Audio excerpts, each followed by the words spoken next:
Inilah rekaman detik-detik memperlihatkan operator drone Rusia menghancurkan sekelompok infanteri Ukraina di malam hari. Rekamannya diunggah di Telegram pada Jumat 28 Maret 2025. Selain drone, Rusia juga mengklaim menggunakan amunisi khusus hingga menyebabkan ledakan dahsyat. Akibat serangan ini, sejumlah tentara Ukraina dilaporkan tewas di tempat.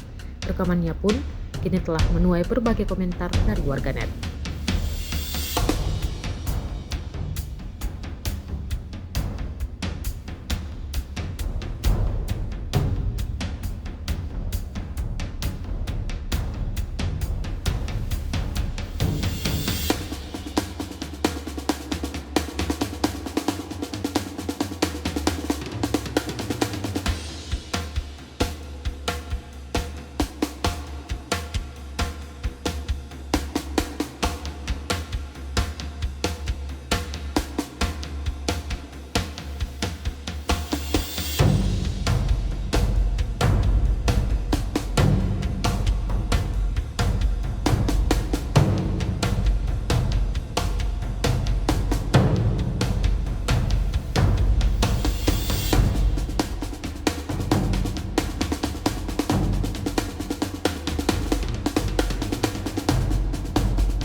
Download Tribun X sekarang, menghadirkan lokal menjadi Indonesia.